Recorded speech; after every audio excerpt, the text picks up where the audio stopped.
There we go. Hello, everyone. This is Ace Leveaux. Give me 1 second, okay? Too many fingerprints, so I had to fix all of that real quick. All right. So you know it's an amazing day. I am Facebook Living twice in one day. That's a big deal. I don't do that at all. But I have something to tell you. So, first off, thanks for hopping on to spend a little time with me as I run errands all over Oklahoma City. All right, so for those of you who don't know anything about me, I am Asa Leveaux, and that's how you say it. You say it Asa Leveaux. I am a best-selling author. I am a speaker. In a nutshell, I transform frustrated dreamers into being badass entrepreneurs. That's what I do. So when I speak, I'm doing that. When I coach, I'm doing that. When I write, I'm doing that. When I talk one-on-one or in a group, I'm doing that. So that is the main focus, to transform frustrated dreamers into badass entrepreneurs. Hi, Tamiko. How are you? Like, as always, if I see you enter a room, either a real one or a virtual one, I'm going to speak to you, because we're from Oklahoma. That's what we do. Oh, they got like a little, look at that. They have filters. Okay, just did a filter. That's kind of cool. If you didn't know, Facebook Live has filters. Okay, I'm going back now. I'm tripping. Stop tripping. Okay.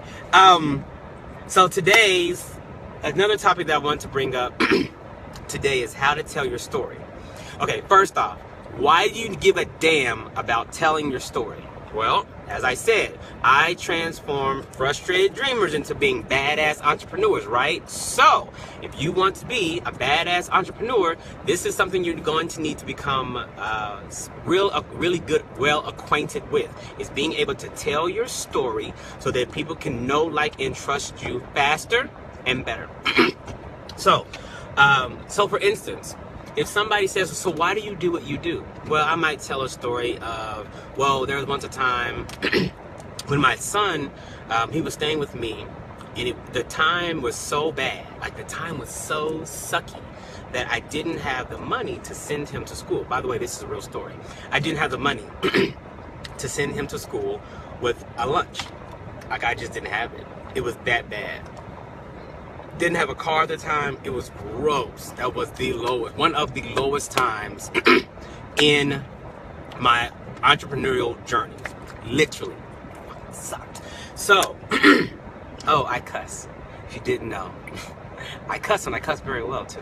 And yes, it is a part of my brand. For those of you out there saying, that's off brand, you can't be, that's not professional, you can't make money that way. Been making money cussing. So, anyway. Yes, at that time I couldn't pay for anything, and it sucked really bad. So that's a story that I tell so people can understand what it is I do and why I do what I do. Hey, Dallas. So that's me telling my story in order for people to understand what it is I do or why I do something. Now, every time I have a speaking engagement, every time I do a coaching session, I don't care if it's a one-on-one or a group, or it's virtual, or it's in person, or I'm writing a book, or I'm writing a blog, I'm going to share a story. So these are a few tips for you all to be able to share your story. How to tell your story. Number one, if you are still in the midst of the story, it is not available for you to tell. If you are still going through the story, I'm going to ask you to hold off. I am. Because some of you all, I'm seeing your posts, and so you think no one's watching you. I'm watching you. And so you're posting, but you're talking about all the crap you're dealing with now. So it comes off not as you being an overcomer, but someone who's always struggling. Someone who's always trying to make it. Yeah, one of those. Like, I'm just trying to make it. You know, I'm just over here.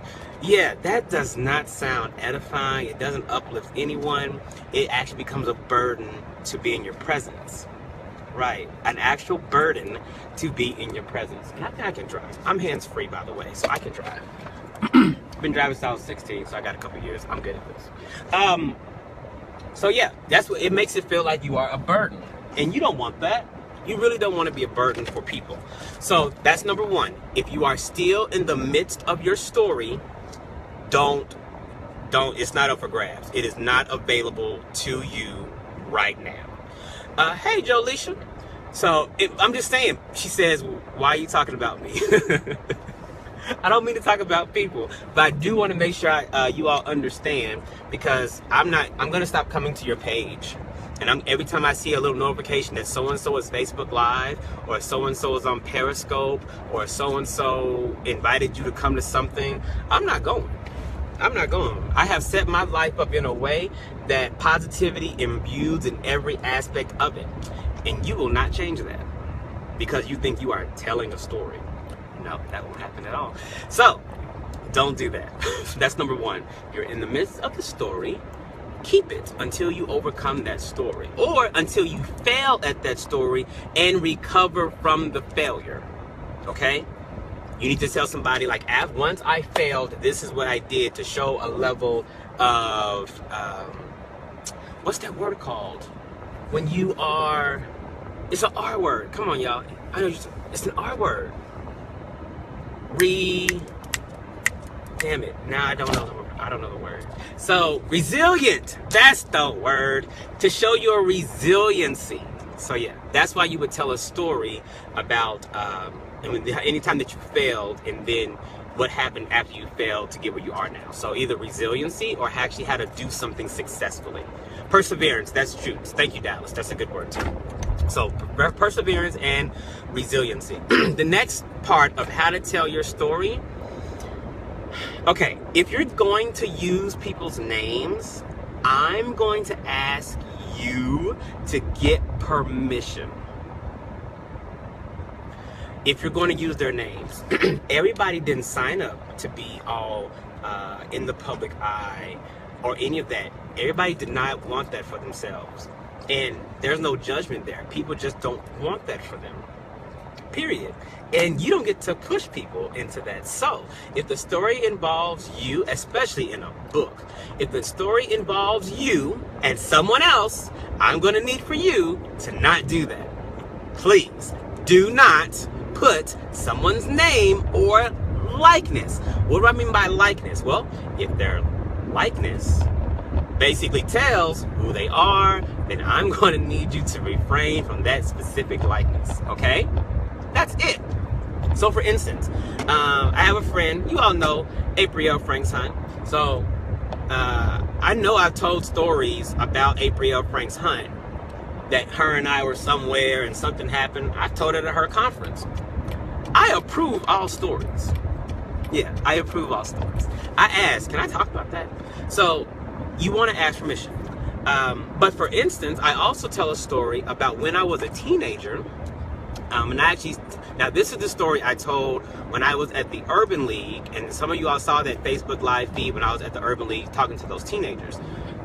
And so there I talked about how when I was in high school, the girlfriend at the time went through an abortion, and I had to take the money.